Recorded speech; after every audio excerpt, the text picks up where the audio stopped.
नमस्कार साथियों, कैसे हैं आप लोग। जैसा आपको कहा गया था कि लॉकडाउन है और लॉकडाउन में आपसे निरंतर संवाद करना है, आप लोगों से बातचीत करनी है और भारत के संविधान के विभिन्न प्रावधानों पर बात करनी है और खासकर उन प्रावधानों पर जरूर चर्चा करनी है जो हाल ही में बहुत ज्यादा चर्चा में। साथियों, आज हमने जो विषय रखा है वो विषय है मराठा आरक्षण। की वजह से इस विषय को रखा है। मराठा आरक्षण का ये जो विषय क्यों चर्चा रहा है उस पर खैर हम लोग बात करेंगे। पहले तो सभी साथियों को नमस्कार। सुरेंद्र जी नमस्कार कह रहे हैं। टीकम भामू जी आपको भी नमस्कार। भजन लाल जी कैसे हैं आप? काफी समय बाद में आपसे रूबरू होने का मौका मिल रहा है। लिचुराम जी मैं एकदम ठीक हूँ और उम्मीद करता हूँ कि कोरोना का ये जो दौर चल रहा है इस दौर में आप भी बहुत अच्छे होंगे। क्योंकि आजकल पूछना बहुत जरूरी है। अभिवादन में सबसे पहले आजकल लोगों के हालचाल पूछने से पहले उनके स्वास्थ्य के बारे में पूछा जाता है। तो सभी साथियों को नमस्कार। बड़े संकट के दौर से गुजर रही है मानव सभ्यता, ऐसा मेरा एक मित्र लिख रहे हैं। राजवीर सिंह जी सारण साहब, आप नए नए इनोवेशन कर रहे हैं एक स्कूल में। तनसुख जी कैसे हो आप? एकदम बढ़िया है। रामस्वरूप जी खावा साहब प्रणाम कह रहे हैं। डॉक्टर बजरंग जी बगड़िया साहब भी जुड़ गए हैं, क्या बात है। आप तो यूट्यूब पे भी जुड़ते हैं। रितिका जी नमस्कार। तो साथियों, क्या आरक्षण को लेकर समाज में बहुत सारी बातें होती है, बहुत सारी भ्रांतियां समाज में हम लोग देखते हैं अक्सर। और जैसा मेरा अनुभव रहा है, आरक्षण विषय पर जब चर्चा करते हैं तो अक्सर हम लोग अपनी जाति, अपना वर्ग, अपना रिलीजन, अपना स्कूल, अपना संप्रदाय से बाहर निकल कर नहीं देखते हैं। भारत का संविधान क्या कहता है इस संदर्भ में, ये हमारे लिए महत्वपूर्ण है। और जितना मैं सोचता हूँ, बैरा राम जी नमस्कार, कैसे हो आप? अशोक झंडू जी, हम्बाराम जी, बामणिया साहब स्कूल लेक्चरर बन गए हैं आप। सोमराज जी, ओहो क्या बात है, लंबे समय बाद में दिनेश राव जी से बातचीत हो रही है। बैरा राम जी तो बहुत सक्रिय रहते हैं फेसबुक पर, दिन भर में उनकी मैं 20 पोस्ट देखता हूँ। ये संकेत है कि आप विद्यार्थियों से कितना अपना प्रेम रखते हैं, स्नेह रखते हैं। राजेंद्र कुमावत जी गुड मॉर्निंग, कैसे हो? मुकेश कुमार, भार्गव शुक्ला जी अहमदाबाद गुजरात से, गुजरात में स्थितियां कैसी हैं थोड़ा ध्यान रखें हैं। दीपेंद्र पाल जी, मैंने आपका प्रश्न पहले से देख लिया है। दीपेंद्र जी, मैंने आपका प्रश्न पहले से देख लिया है। जीतू कसानिया जी, रामकिशोर गहलोत जी, क्या बात है, कैडापा वाले भी है। सत्यवान डोलू जी, आपका प्रश्न भी मैंने देखा है। सुनील अरोड़ा जी के बारे में भी बात करेंगे, लेकिन वक्त आने दीजिए। आज हम अपने बात को आरक्षण तक सीमित रख रहे हैं। दिनेश कुमार जी राठौड़ साहब, मुकेश गिला जी, जैसा आपने कहा कि सर आप आरक्षण विषय पर बात कीजिए, आपके आदेश की पालना की जा रही है। लॉकडाउन लग गया है, जोधपुर में फंस गए हैं, ऐसा एक मित्र दिनेश कुमार जी कह रहे हैं। क्या करें धौकल राम जी, आपका प्रश्न मुझे मालूम है, आपका प्रश्न मुझे मालूम है। विषय पर चर्चा करेंगे। अजीत मथानिया जी क्या कह रहे हैं? आरक्षण समाज की महती आवश्यकता है, लेकिन आर्थिक रूप से भी मिलना चाहिए। मैं सारी बातें जान रहा हूँ, सारी बातें समझ रहा हूँ। धर्मवीर सिंह जी बावरला प्रणाम। तो अब हम टॉपिक पर आ जाना चाहिए। मुझे लगता है कि 230 मित्र जुड़ चुके हैं, तो मुझे लगता है कि अब आप लोगों का समय थोड़ा भी वेस्ट नहीं करना चाहिए। साथियों, आरक्षण विषय को आज हमने क्यों चुना, पहले तो इस विषय पर बात कर लेते हैं। इस विषय पर इसलिए बात करना जरूरी है साथियों, क्योंकि मराठा आरक्षण के संदर्भ में सुप्रीम कोर्ट का बहुत जल्दी ही एक बहुत बहुत बड़ा निर्णय आने वाला है। और एक ऐसा निर्णय आने वाला है जो मुझे लगता है कि भारत की राजनीतिक व्यवस्था को बखूबी बहुत अच्छे ढंग से प्रभावित करेगा। जिस तरह से इंदिरा साहनी वाद में सुप्रीम कोर्ट ने निर्णय दिया और उस निर्णय के बाद में बहुत सारे, जब भी आरक्षण विषय पर जब हम लोग चर्चा करते हैं तब सीधा इंदिरा साहनी पर चले जाते हैं। इसी प्रकार से नागराज वाले मामले में सुप्रीम कोर्ट ने जो जजमेंट दिया, उसी तरह का एक निर्णय कुछ एक दिनों में आने वाला है मराठा आरक्षण के संदर्भ में। तस्वीर क्या है पहले मैं इसको स्पष्ट कर देता हूं। मेरे विचारों का भैरव सिंह जी कोई मतलब नहीं है। मैं तो संविधान में जो, भैरव सिंह जी राजपुरोहित साहब, मेरे व्यक्तिगत विचारों का कोई मतलब नहीं है। मैं संविधान में जो बात लिखी हुई है उस बात को आपके सामने रखने की कोशिश करूंगा। देखिए, मराठा आरक्षण के संदर्भ में क्या है बात, वो जरा देखिएगा।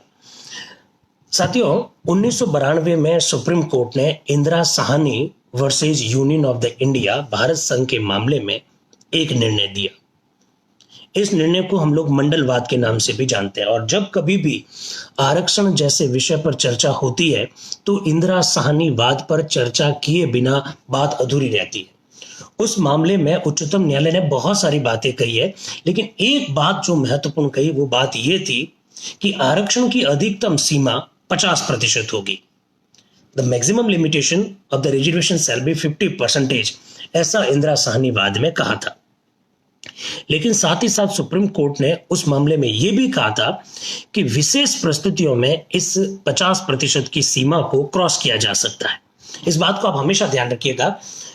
इंदिरा साहनी वाद में जो बात कही सुप्रीम कोर्ट ने 50% की लिमिटेशन वाली बात, उसमें साथ साथ में एक बात और क्या जोड़ दी कि विशेष परिस्थितियों में, एक्सेप्शनल केसेस में इस 50% की लिमिट को क्रॉस किया जा सकता है। साथियों, इंदिरा साहनी वाद में यह स्थिति रही है। चूंकि मैं भारत सरकार के संदर्भ में बात कर रहा हूं, भारत सरकार के अंतर्गत 15% आरक्षण हमारे अनुसूचित जाति के जो भाई है उनको है, 7.5% आरक्षण शेड्यूल्ड ट्राइब्स यानी हमारे अनुसूचित जनजाति को 22.5%, और ओबीसी को आरक्षण दे दिया गया 27%, तो टोटल 49.5% रिजर्वेशन हो गया। सुप्रीम कोर्ट ने कहा बस 50% से ज्यादा आरक्षण नहीं होना चाहिए। साथियों, सुप्रीम कोर्ट ने ये जो निर्णय दिया, इस निर्णय के बाद क्या हुआ, बहुत बहुत ढंग से सुनना है ताकि ईडब्ल्यूएस को लेकर समाज में जो भ्रांतियां हैं उसको हम लोग दूर कर सके। ईडब्ल्यूएस के जो हमारे भाई बंधु हैं उनके मन में किसी भी प्रकार की आशंका इस आरक्षण को लेकर है तो उसको भी हम लोग दूर कर सके।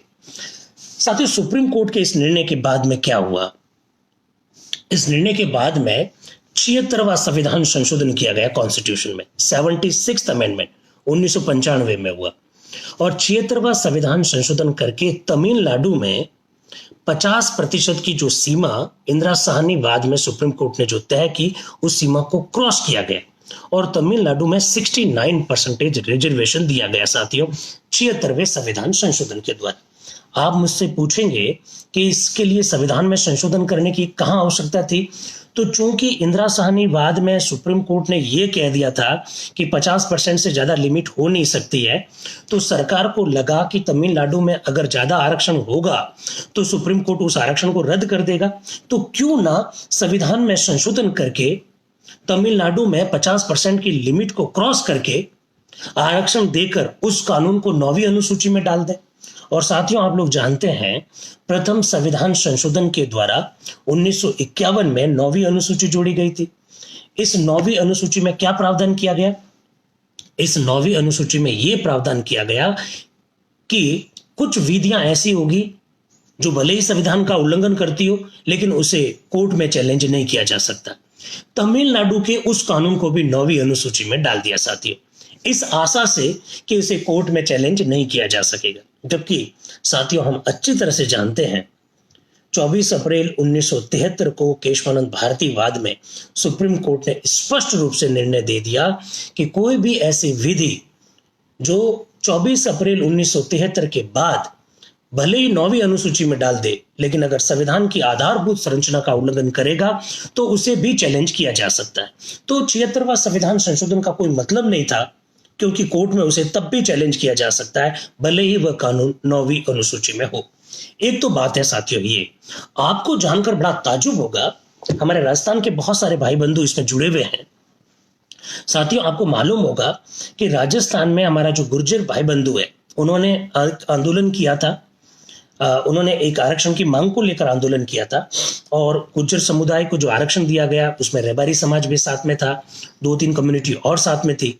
उस आरक्षण को तुरंत कोर्ट ने रद्द कर दिया साथियों, हाई कोर्ट ने रद्द कर दिया। क्यों कर दिया?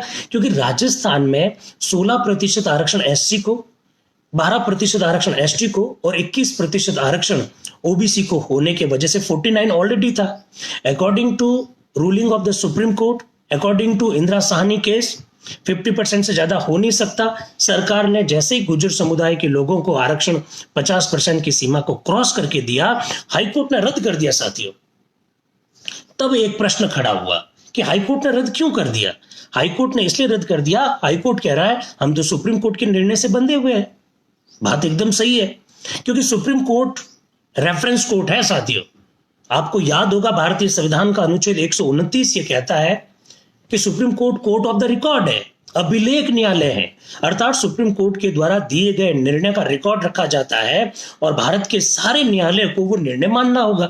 इसलिए राजस्थान हाईकोर्ट ने उस कानून को रद्द कर दिया। साथियों, उस समय एक प्रश्न उठा था, जब हमारे गुर्जर समुदाय के, गुर्जर भाइयों के आरक्षण को जब रद्द किया था, तब एक प्रश्न उठा था कि क्यों ना गुर्जर भाइयों को 50% की लिमिट क्रॉस करके आरक्षण देने हेतु संविधान में संशोधन किया जाए। संविधान में संशोधन करना सरकार के हाथ में नहीं है, राज्य सरकार के हाथ में नहीं है। संविधान में संशोधन करना संसद के हाथ में है साथियों। भारतीय संविधान के अनुच्छेद 368 के तहत संविधान में संशोधन करके किसी कानून को 9वीं अनुसूची में शामिल किया जा सकता है। उस समय बहुत जबरदस्त एक मांग उठी थी कि गुर्जर समुदाय को यदि अगर आप आरक्षण देना चाहते हो तो संविधान में संशोधन किया जाए और उस कानून को 9वीं अनुसूची में डाल दिया जाए। साथियों, ये मांग उठी थी उस समय, लेकिन मैं एक बात क्लियर कर देता हूं, 9वीं अनुसूची में डाल देने मात्र से भी काम चलता नहीं। हालांकि उन्होंने तो डाला भी नहीं।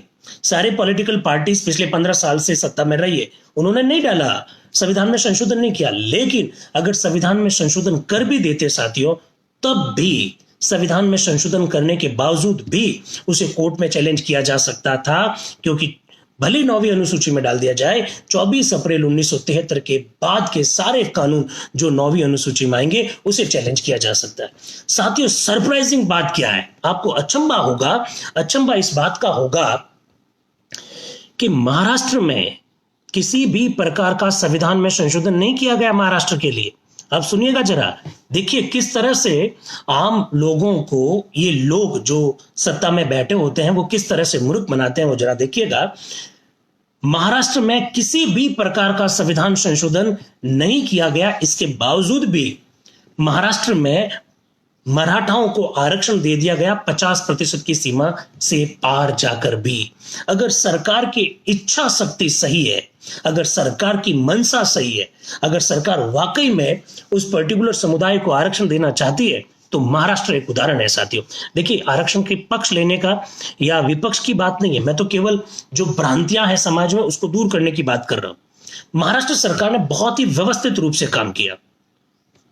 महाराष्ट्र सरकार ने पहले हाईकोर्ट के एक पूर्व न्यायाधीश माननीय श्री M.G. गायकवाड़ की अध्यक्षता में एक आयोग का गठन किया।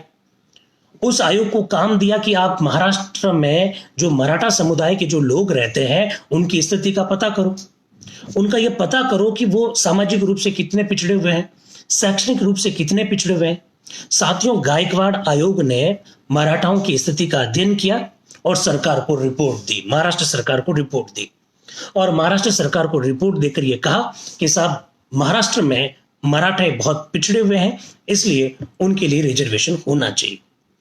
तुरंत महाराष्ट्र की सरकार ने गायकवाड़ आयोग की रिपोर्ट को लागू करते हुए मराठाओं को आरक्षण दे दिया, वो भी 50% की लिमिट को क्रॉस करके।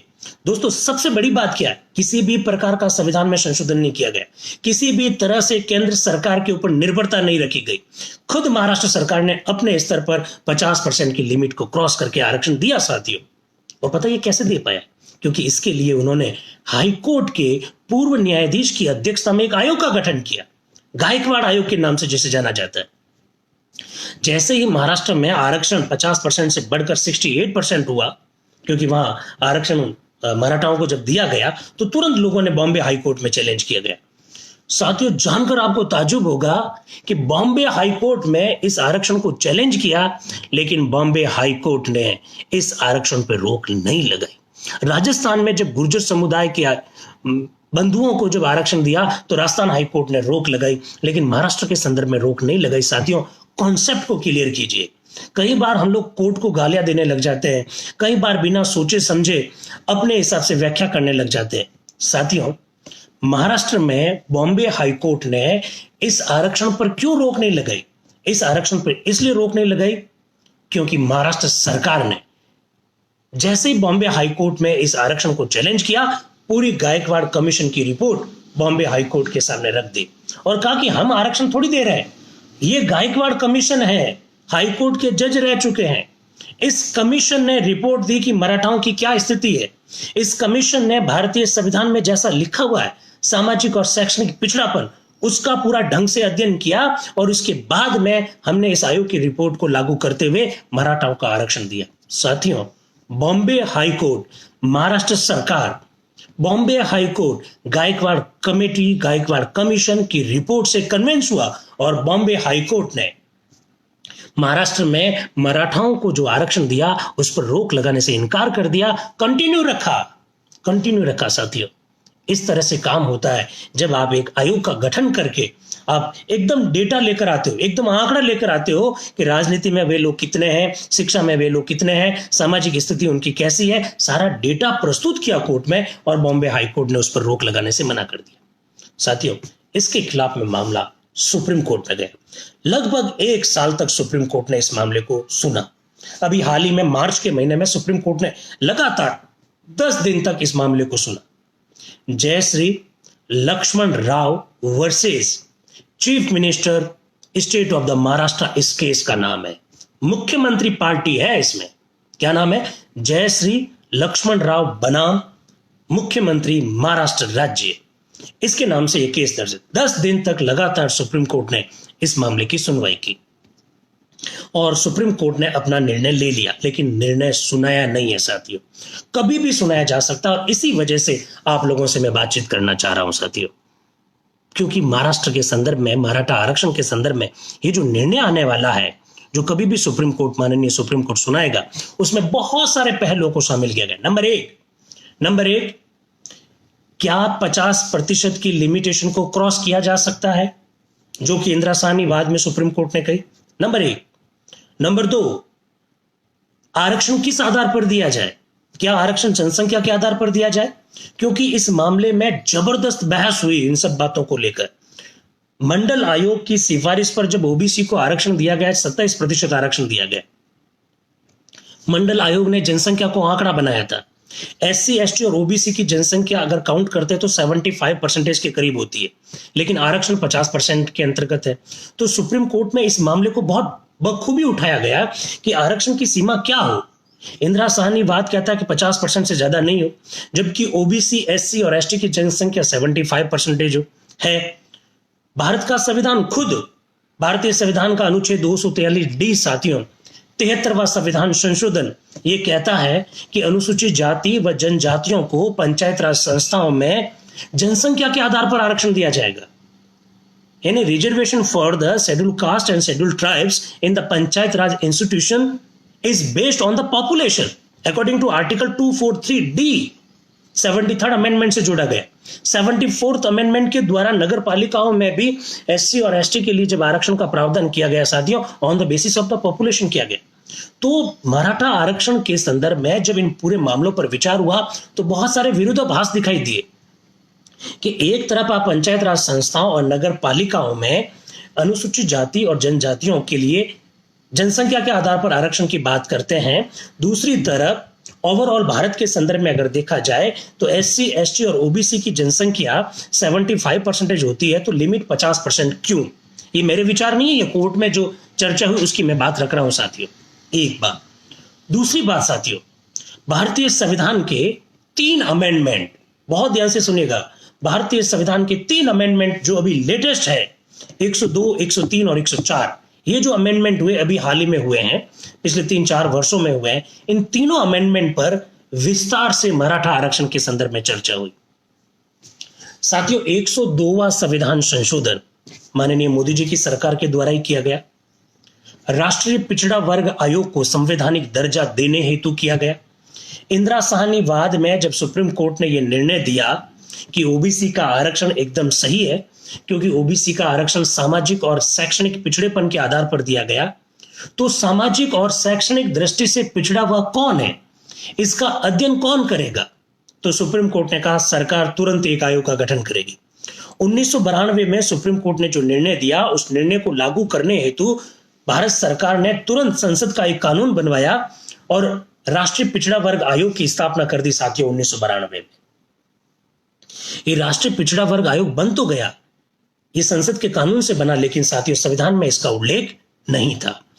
मोदी जी की सरकार के द्वारा संविधान में एक संशोधन किया गया, 102वां संविधान संशोधन, जिसके तहत राष्ट्रीय पिछड़ा वर्ग आयोग को संवैधानिक दर्जा दिया गया और संविधान में 2 अनुच्छेद जोड़े गए साथियों, एक 338 बी और एक 342 साथियों, 342 ए।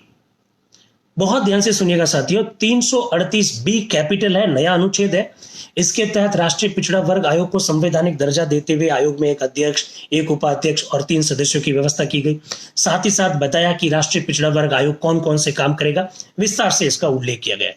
342 ए, अनुच्छेद 342 ए के तहत यह प्रावधान किया गया, बहुत महत्वपूर्ण प्रावधान है, जिसकी वजह से मराठा आरक्षण के संदर्भ में इस पर विस्तार से चर्चा हुई। अनुच्छेद 342 ए के द्वारा यह प्रावधान किया गया कि किसी भी राज्य में पिछड़ा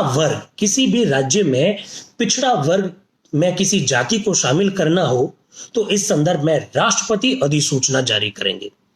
साथियों, भारतीय संविधान का अनुच्छेद 341 यह कहता है कि किसी भी जाति को शेड्यूल कास्ट में शामिल करना हो तो इस संदर्भ में राष्ट्रपति अधिसूचना जारी करेंगे। अनुच्छेद 342 ये कहता है कि किसी भी जाति को अनुसूचित जनजाति में शामिल करना है तो राष्ट्रपति अधिसूचना जारी करेंगे। यानी मेरा कहने का मतलब यह है कि अगर राजस्थान में अगर आप किसी जाति को एससी और एसटी में शामिल करना चाहते हो तो राजस्थान सरकार ऐसा नहीं कर सकती है। राजस्थान सरकार इसके लिए रिक्वेस्ट करेगी और राष्ट्रपति इस संदर्भ में अधिसूचना जारी करेंगे। राष्ट्रपति की अधिसूचना के आधार पर ही किसी जाति को शेड्यूल कास्ट और शेड्यूल ट्राइब में शामिल किया जाता है। सेम व्यवस्था अनुच्छेद 342 ए के अंतर्गत ओबीसी के लिए भी लेकर आए हैं राष्ट्रीय पिछड़ा वर्ग आयोग के संदर्भ में। ये जो 102वां संविधान संशोधन जो हुआ है इसके द्वारा साथियों, कई सारी राज्य सरकारों ने इस संविधान संशोधन के संदर्भ में मराठा आरक्षण के जो मामला चल रहा है उसमें ऑब्जेक्शन लगाए।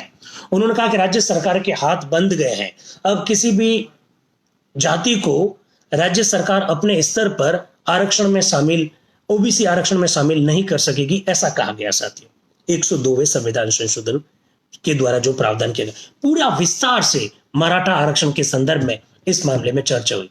साथियों, मैं एक बात कहना चाहूंगा, 102वें संविधान संशोधन के द्वारा ये जो प्रावधान किया गया 342 ए के द्वारा, इस प्रावधान को महाराष्ट्र के बॉम्बे हाईकोर्ट में भी चैलेंज किया था। उस समय बॉम्बे हाईकोर्ट ने साफ साफ कहा था कि ये किसी भी तरह से अनुच्छेद 342 ए राज्य सरकारों की पावर को कम नहीं करता है, ऐसा बॉम्बे हाईकोर्ट ने कहा। ये सर, ये देखिए, ये लगभग 482 पेज का ये बॉम्बे हाईकोर्ट का निर्णय है। Jayashri Laxman Rao Patil versus chief minister, 482 page का निर्णय है साथियों, 482 पेज। इसमें लास्ट में जो बातें लिखी हुई है इसमें साफ साफ ये सब चीजें लिखी हुई है। इसमें साफ साफ लिखा हुआ है कि महाराष्ट्र का जो कानून है वो एकदम सही है, वो जो मराठाओं को आरक्षण दिया गया। इसके अलावा 102वां संविधान संशोधन में किसी भी प्रकार की प्रॉब्लम नहीं। तीसरी बात जो मैं कहना चाहता हूं साथियों, 103वां संविधान संशोधन मोदी जी की सरकार के द्वारा एक ऐतिहासिक कदम उठाया गया। ऐतिहासिक किस महीने में, ये भी जरा सुन लीजिएगा।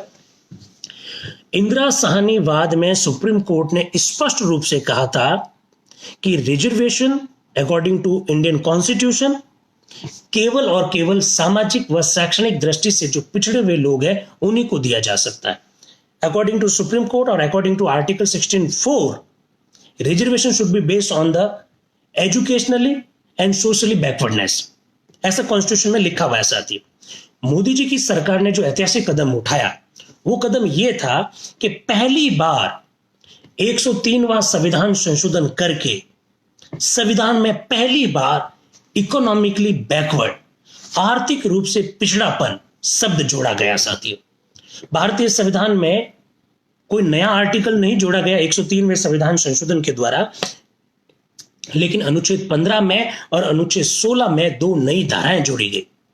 15(6) साफ साफ शब्दों में यह कहता है कि आर्थिक दृष्टि से पिछड़े हुए लोगों को शिक्षण संस्थानों में आरक्षण दिया जा सकेगा। साथियों, ऐसा पहली बार हुआ कि on the basis of the economically backwardness reservation दिया जा सकता है एजुकेशनल इंस्टीट्यूशंस में। साथियों, इंदिरा साहनी वाद में सुप्रीम कोर्ट ने कह दिया कि संविधान में आर्थिक पिछड़ापन का उल्लेख नहीं है, इसलिए आप आरक्षण नहीं दे सकते हो। तो सरकार ने कहा ठीक है, आर्थिक पिछड़ापन का उल्लेख कर लेते हैं। उल्लेख कर दिया 15(6), 16(6) जोड़ा और उसके द्वारा प्रावधान यह कर दिया। क्या प्रावधान कर दिया साथियों?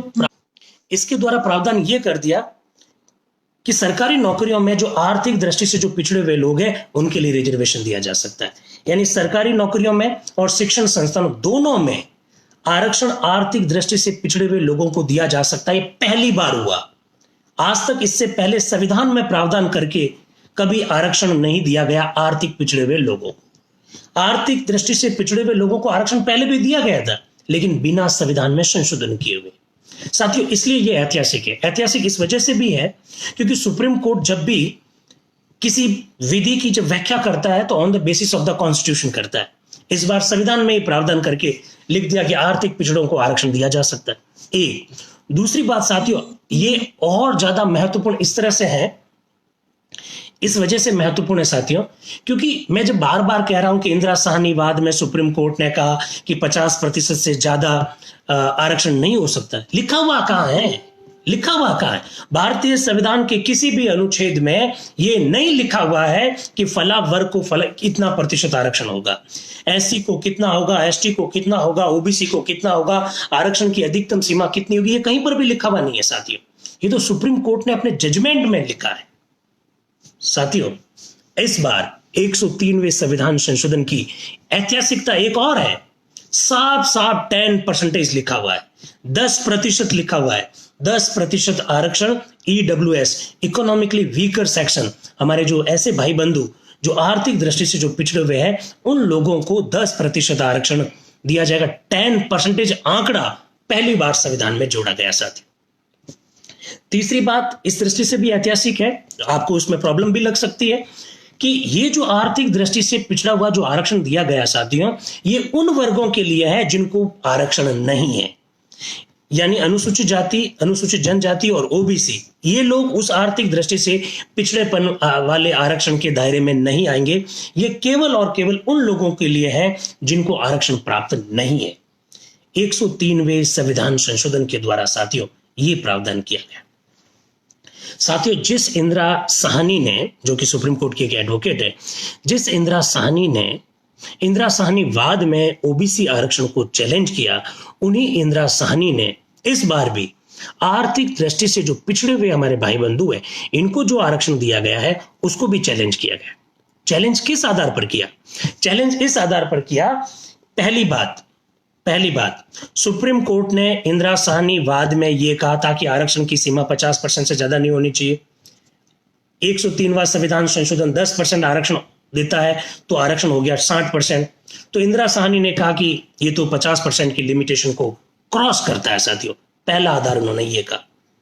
इसके काउंटर दिया गया कि अरे सुप्रीम कोर्ट ने यह भी तो कहा था कि अपवाद स्वरूप परिस्थितियों में, विशेष परिस्थितियों में 50% की लिमिट को क्रॉस किया जा सकता है। ऐसा भी तो कहा था सुप्रीम कोर्ट ने। तो जो काउंटर का काउंटर करते हैं, फिर वापस काउंटर आया कि 50% की लिमिट को क्रॉस करने की बात सुप्रीम कोर्ट ने कही थी अपवाद स्वरूप परिस्थितियों में, लेकिन वो बात केवल और केवल ओबीसी पर लागू होती है, पिछड़े वर्गों पर लागू होती है, दूसरे वर्गों पर लागू नहीं होती है, ऐसा कोर्ट में कहा गया। फिर आगे कहा गया कि 103वां संविधान संशोधन संविधान की आधारभूत संरचना का उल्लंघन करता है, बेसिक स्ट्रक्चर का उल्लंघन करता है। इस आधार पर चैलेंज किया गया।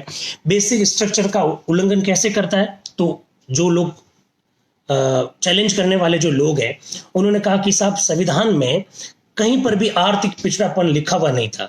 हमारे संविधान निर्माता ये चाहते थे कि सामाजिक व शैक्षणिक दृष्टि से पिछड़ेपन के आधार पर आरक्षण दिया जाए। आर्थिक पिछड़ापन का उल्लेख उन्होंने नहीं किया। आपने क्यों किया? ये basic structure of the constitution का उल्लंघन है, ये आरक्षण की मूल भावना का उल्लंघन है, ऐसा वो कह रहे हैं जो कोर्ट में चैलेंज करने के लिए गए साथी। फिर एक बात और जो महत्वपूर्ण है वो भी सुन ले चाहिए। महाराष्ट्र में जब मराठाओं को महाराष्ट्र सरकार ने 50% की लिमिट को क्रॉस करके जब आरक्षण दिया साथियों, तो ऐसी स्थिति में उन्होंने इसके लिए पहले एक आयोग का गठन किया, गायकवाड़ आयोग का। और गायकवाड़ आयोग ने बहुत विस्तार से मराठाओं की स्थिति का अध्ययन किया और उसके बाद में on the basis of the report of the Gaikwad commission Maharashtra सरकार ने वहां रिजर्वेशन दिया। जो लोग ईडब्ल्यूएस आरक्षण को चैलेंज करने के लिए कोर्ट में गए हैं उन्होंने एक तर्क और दिया है। उन्होंने कहा कि सरकार ने बिना सोचे हुए आर्थिक दृष्टि से पिछड़े हुए लोगों को आरक्षण दे दिया। आर्थिक दृष्टि से पिछड़ा हुआ कौन है, आपने इस बात का अध्ययन नहीं किया है। ये कुछ ऐसे मुद्दे हैं जिसके आधार पर आरक्षण को ईडब्ल्यूएस के जो बंधु है उनको जो आरक्षण दिया गया है वो चैलेंज किया गया है। शैलेश मेघवाल जी एक प्रश्न पूछ रहे हैं कि 10% आरक्षण वालों को किस आधार पर आर्थिक रूप से पिछड़ापन माना है। शैलेश जी, भारत सरकार ने जो संविधान में संशोधन किया 103वां संविधान संशोधन करने के बाद भारत सरकार ने जो सर्कुलर, जो नोटिफिकेशन, जो रूलिंग जो जारी की है उसके तहत भारत सरकार ने कई सारे मापदंड किए हैं। जैसे 8 लाख से ज्यादा अगर जिनकी इनकम है तो वो इस आरक्षण का फायदा नहीं ले सकते। पर्टिकुलर अगर आपके पास एग्रीकल्चर भूमि से ज्यादा भूमि है तो आप इस आरक्षण का फायदा नहीं ले सकते। पर्टिकुलर रेजिडेंशियल भूमि से ज्यादा आपके पास भूमि है तो आप इस आरक्षण का फायदा नहीं ले सकते। ये भारत सरकार है। राजस्थान सरकार पूरे भारत की पहली और एकमात्र सरकार ऐसी है जिन्होंने आर्थिक दृष्टि से पिछड़े हुए लोगों का निर्धारण करने के मापदंडों में पूरी तरह से छूट दे दी है। केवल एक क्राइटेरिया रखा है और वो है 8 लाख वाला। 8 लाख रुपए से वार्षिक आय जिनकी कम है वो सारे पिछड़े हुए लोग हैं, आर्थिक दृष्टि से पिछड़े हुए लोग हैं, ऐसा राजस्थान सरकार कहती है। और इसके अलावा जमीन वाला मामला या इसके अलावा जो एग्रीकल्चर भूमि वाला जो मामला है वो इस प्रकार के मेजरमेंट राजस्थान में लागू नहीं होते हैं। साथियों, एकदम बात क्लियर हो जानी चाहिए, इसको थोड़ा सा ध्यान रखिएगा। तो कुल मिला के आरक्षण के संदर्भ में महाराष्ट्र सरकार ने ये जो आरक्षण दिया है उस पर जो सुप्रीम कोर्ट ने जो पूरा मामले को जो सुना है उस मामले में बहुत जल्दी ही सुप्रीम कोर्ट अपना निर्णय देने वाला है। एक मेरे मित्र ने प्रश्न पूछा है कि आर्थिक आधार पर आरक्षण संविधान के मूलभूत ढांचे का उल्लंघन है। दोकल जी ऐसा प्रश्न पूछ रहे हैं। तो मैं इस बारे में बताना चाहूंगा कि आर्थिक पिछड़ेपन का उल्लेख मूल संविधान में नहीं था, ये पहली बार ही किया गया। तो ये कोर्ट में मामला है, कोर्ट का निर्णय आने वाला है बहुत जल्दी। तो हम ऐसा मान के चलते हैं कि सरकार कोर्ट जो है अब तय कर लेगा कि कौन सा बात संविधान की आधारभूत संरचना का उल्लंघन करती है या नहीं करती। एक मित्र ने मेरे साथ, दोकल जी ने प्रश्न पूछा, एक और मित्र ने भी प्रश्न पूछा, दीपेंद्र जी ने, कि ये जो एक्स जो सर्विसमैन है, जो हमारे भूतपूर्व सैनिक है, उनका आरक्षण जो है वो ओबीसी आरक्षण की जो लाभ है उस लाभ को कम कर देता है। तो साथियों, एकदम बात क्लियर होनी चाहिए। 50% की लिमिटेशन सुप्रीम कोर्ट ने तय कर रखी है। अगर आप पीएच को आरक्षण देना चाहते हैं, फिजिकली हैंडीकैप को आरक्षण देना चाहते हैं, या फिर आप विडो को आरक्षण देना चाहते हैं, आप एक्स सर्विसमैन को आरक्षण देना चाहते हैं, तो ये आरक्षण के भीतर आरक्षण है। देखिए, ये आरक्षण के भीतर आरक्षण है साथियों। आप इसे हॉरिजेंटल और वर्टिकुलर के रूप में देखना पड़ेगा। कभी भी 50% की लिमिट को क्रॉस करके एक्स सर्विसमैन को आरक्षण नहीं दिया जा सकता। एक्स सर्विसमैन अगर वो ओबीसी का है तो वो ओबीसी के आरक्षण के अंतर्गत आएगा। एक्स सर्विसमैन अगर जनरल का है तो जनरल में जाएगा, एससी का है तो एससी में जाएगा। आरक्षण के भीतर आरक्षण का सिस्टम है। इस वजह से दोकल जी और दीपेंद्र जी जो बात कह रहे हैं उनकी बात को तो मैं समझ गया, लेकिन जो व्यवस्था है, कोर्ट की जो रूलिंग है, वो आरक्षण के भीतर आरक्षण की बात करती है, एक्स्ट्रा आरक्षण की बात नहीं करती। ऐसा नहीं हो सकता है कि 27% आप ओबीसी का आरक्षण अलग से लो और एक्स सर्विसमैन का आरक्षण अलग से लो। ऐसा नहीं हो सकता है। आप 16% एससी का आरक्षण अलग से लो और फिर एससी के एक्स सर्विसमैन अलग से इस आरक्षण को लो। ऐसा नहीं हो सकता। आरक्षण के भीतर आरक्षण है और लिमिटेशन 50% की। देखने वाली बात साथियों ये होगी कि मराठा आरक्षण के संदर्भ में सुप्रीम कोर्ट अब क्या कहने वाला है, क्योंकि 50% की लिमिट को क्रॉस करने के बारे में एक बहुत ही रोचक बात मैं आपको बताता हूं साथियों। और वो बात क्या है?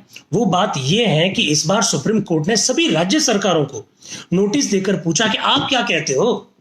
सुप्रीम कोर्ट ने बकायदा नोटिस देकर सभी राज्य सरकारों से पूछा कि आप क्या कहते हो, क्या 50% की लिमिट को क्रॉस कर दिया जाए?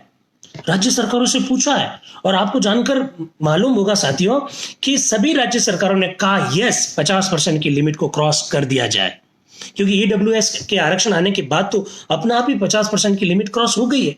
तो ऐसी स्थिति में सब राज्य सरकार ऐसा कह रही है, भारत सरकार ने 103वां संविधान संशोधन खुद ने करके 10% आरक्षण दिया है ईडब्ल्यूएस को, तो साफ साफ लग रहा है साथियों कि मेरे हिसाब से अब सुप्रीम कोर्ट का जो जयश्री लक्ष्मण राव वर्सेस सीएम महाराष्ट्र के संदर्भ में जो निर्णय आने वाला है उसमें शायद सुप्रीम कोर्ट 50% की लिमिट को क्रॉस करने की बात को स्वीकार कर लेगा, क्योंकि 10% ईडब्ल्यूएस के आरक्षण के बाद अब इस सीमा का शायद कोई मतलब नहीं रहा। मैं ये कहना चाह रहा हूं।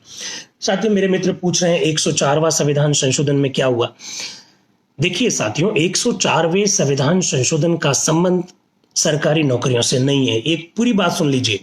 104वें संविधान संशोधन का संबंध हमारे जो शिक्षण संस्थान है वहां पर जो SC ST और OBC को जो आरक्षण है उसके साथ इसका संबंध नहीं है।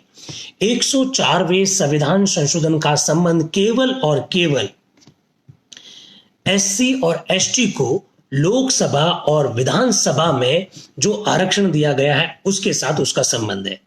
चूंकि SC और ST को लोकसभा और विधानसभाओं में आरक्षण संविधान लागू होने के 70 वर्ष के लिए था।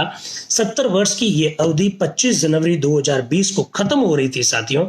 इस वजह से 25 जनवरी 2020 से पहले संविधान में संशोधन करना बहुत जरूरी हो गया था। इसलिए हमारी सरकार ने तुरंत संविधान में संशोधन किया, 104वां संविधान संशोधन, और 104वां संविधान संशोधन करके इस 70 वर्ष की अवधि को बढ़ाकर 80 वर्ष कर दिया। और इसके लिए भारतीय संविधान के अनुच्छेद 334 में अमेंडमेंट किया। इस अमेंडमेंट की खासियत दो है साथियों। पहली बात, लोकसभा और विधानसभा में SC और ST का जो आरक्षण है उसे बढ़ाकर 70 वर्ष से 80 वर्ष कर दिया। और पहली बार ऐसा हुआ कि इस बार एंग्लो इंडियंस, आंग्ल भारतीय जो लोकसभा और विधानसभा में जो मनोनीत हो रहे थे उनके मनोनयन का सिस्टम खत्म कर दिया। यह पहली बार हुआ। भारत के संवैधानिक इतिहास में 70 वर्षों से लोकसभा और विधानसभा में एंग्लो इंडियंस मनोनीत होते रहे, अब आगे से मनोनीत नहीं होंगे। 26 जनवरी 2020 से 104वां संविधान संशोधन लागू हो गया, जिसका सरकारी नौकरियों से शिक्षण संस्थानों के साथ किसी भी प्रकार का कोई संबंध नहीं है साथियों। ऐसा मैं कहना चाह रहा हूं। तो ये बात भी आप थोड़ा सा ध्यान रखिए। आरक्षण कब खत्म होगा, आरक्षण कब खत्म होगा इसकी जानकारी मुझे नहीं है साथियों, लेकिन भारतीय संविधान में बकायदा 2 प्रावधान ऐसे हैं जो इस बात का संकेत करते हैं। और मेरे हिसाब से मराठा आरक्षण के संदर्भ में भी उस मामले में विस्तार से चर्चा हुई है। एक भारतीय संविधान का अनुच्छेद है, अनुच्छेद 16(4). उसमें साफ साफ शब्दों में लिखा हुआ है, जब तक सामाजिक व शैक्षणिक दृष्टि से पिछड़े हुए लोग का सरकारी नौकरियों में पर्याप्त प्रतिनिधित्व नहीं होगा तब तक आरक्षण जारी रहेगा। Adequate representation in the services, किसका? SC ST और OBC के जो लोग हैं उनका सरकारी सेवाओं में पर्याप्त प्रतिनिधित्व नहीं है तब तक आरक्षण जारी रहेगा। ये 16(4) की जो भावना है उसको मैंने कहा। मैं नहीं कह रहा हूं साथियों, M नागराज वाले मामले में सुप्रीम कोर्ट ने ये व्याख्या करते हुए कहा। तो किस जाति के लोग कितनी सेवा में आ चुके हैं, किस वर्ग के लोग किस सेवा में कितने आ चुके हैं, इसकी व्याख्या तो सरकार को करनी है, इसका अध्ययन तो सरकार को करना है। तो पर्याप्त प्रतिनिधित्व शब्द लिखा हुआ है, जब तक कॉन्स्टिट्यूशन में पर्याप्त प्रतिनिधित्व शब्द लिखा हुआ है तब तक आरक्षण समाप्त होने की पूरी संभावना रहेगी साथियों। ये सरकारों के ऊपर डिपेंड करती है कि सरकार अध्ययन करके ये बताए कि वाकई में किसका पर्याप्त है, किसका अपर्याप्त प्रतिनिधित्व है। एक बात मैं ये कहना चाहता हूं। दूसरी बात साथियों, भारतीय संविधान का अनुच्छेद 330, 331, 332 और 333 जो लोकसभा और विधानसभा में एंग्लो इंडियन और SC और ST के लिए आरक्षण का जो प्रावधान करते हैं उसमें से अनुच्छेद 331 और अनुच्छेद 333 तो निष्क्रिय हो गए, अब उनका कोई मतलब नहीं रहा। अब रहा है अनुच्छेद 330 और 332।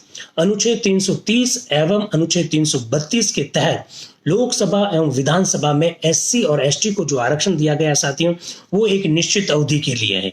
हमारे संविधान निर्माताओं ने वे अवधि 10 साल के लिए तय की थी साथियों। हमने 10 से 20 किया, 20 से 30, 30 से 40, 40 से 50, 50 से 60, 60 से 70 और 70 से 80 किया है साथियों। अब देखिए आम जनता क्या कर रही है। आम जनता बिना सोचे समझे एक दूसरे के जाति और वर्ग पर कमेंट कर लेती है। आप एक बार इस बात को देखें कि जब 126वां संविधान संशोधन विधेयक मोदी जी की सरकार लेकर आई थी वर्ष 2019 में साथियों, तो उस समय हमारे सारे पॉलिटिकल पार्टीज के लीडर्स क्या कह रहे थे कि अनुसूचित जाति और जनजातियों को पर्याप्त प्रतिनिधित्व नहीं है, इसलिए इस आरक्षण को जारी रखना चाहिए। 70 से 80 वर्ष हो गया।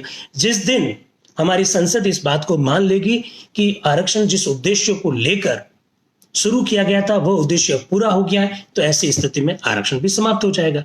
तो संविधान को गालियां मत दीजिएगा, संविधान बहुत खूबसूरत दस्तावेज है।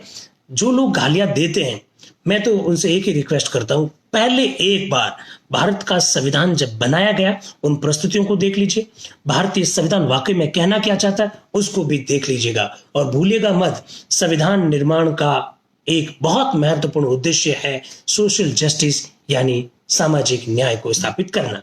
मेरे एक मित्र कह रहे हैं कि सर ईडब्ल्यूएस हर कैटेगरी में होना चाहिए। देखिए, आरक्षण की मांग आर्थिक पिछड़ेपन के आधार पर जो की जा रही है उसी के लिए संविधान में संशोधन किया गया।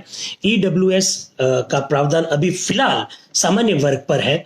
ईडब्ल्यूएस का प्रावधान आगे किन किन जातियों के लिए किया जाएगा, किन किन वर्गों के लिए किया जाएगा, ये समय की बात है साथियों। तो मुझे लगता है कि 40-42 मिनट में हमने बहुत सारी बातें रखी है और कई सारे मित्रों के प्रश्न हैं। डॉक्टर देवेंद्र कीचड़ साहब क्या कह रहे हैं, सर राजस्थान सरकार द्वारा खेल कोटे के रूप में जो 2% भर्ती करने का प्रावधान किया, इस संदर्भ में भी बताओ। देखिए, मैं कीचड़ साहब मैं ये कहना चाह रहा हूं कि जो भी आरक्षण है वो आरक्षण के भीतर आरक्षण है।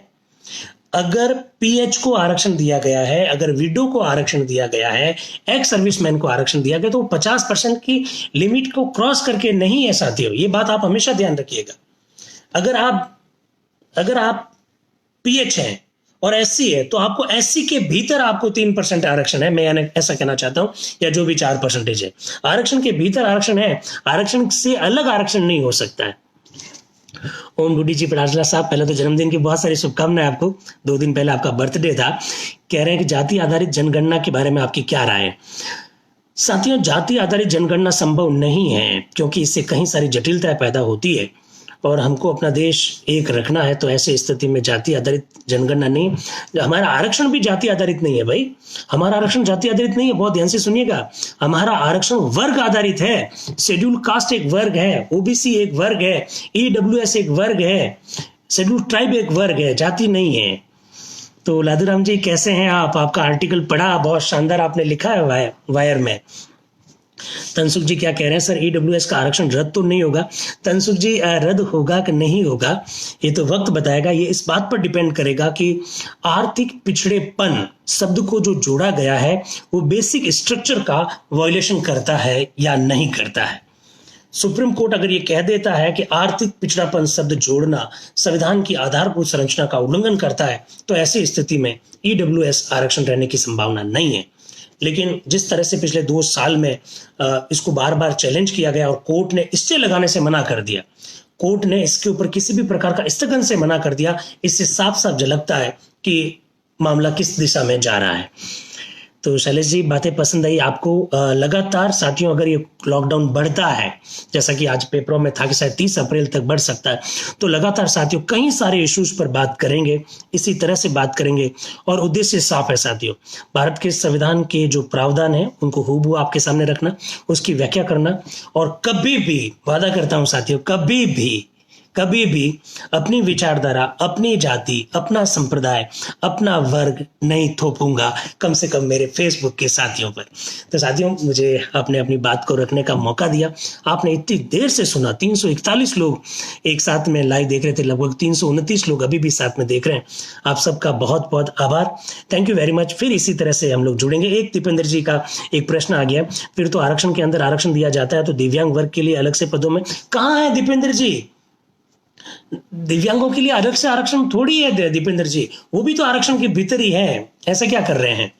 महेंद्र कुमार जी क्या कह रहे हैं? महेंद्र कुमार जी का प्रश्न शायद ऊपर चला गया है। जब अपेक्स कोर्ट में ईडब्ल्यूएस मामला पेंडिंग है तो वैकेंसी में अभी से ईडब्ल्यूएस को आरक्षण क्यों दिया गया? महेंद्र जी, आपको एक बात बता देता हूं कि इस पर रोक इसलिए नहीं लगाई है कि सुप्रीम कोर्ट का, मुझे लगता है प्रथम दृष्टया ये मानना है कि रोक लगाने से दिक्कत हो जाएगी, क्योंकि मामला पता नहीं 2.5-3 साल चले, 4 साल चले, तो सरकार जिस उद्देश्य को लेकर ईडब्ल्यूएस को जो आरक्षण दे रही थी वो उद्देश्य असफल हो जाएगा। इसलिए सुप्रीम कोर्ट ने रोक लगाने से मना किया। रोक नहीं लगाई है इसका कदापि ये मतलब नहीं है कि ये सही है, और रोक लगा दे तो इसका मतलब ये कदापि नहीं है कि ये गलत है। ये बात एकदम स्पष्ट हो जानी चाहिए साथियों। एक बात हमेशा ध्यान रखिएगा, रोक लगा दी कोर्ट ने तो इससे ये कभी साबित नहीं होता कि कोई बात सही है या गलत है, ये हमेशा ध्यान रखना। तो बहुत बहुत धन्यवाद साथियों, फिर आपसे इसी तरह से बातचीत करेंगे। Thank you very much and wish you all the best. Thank you.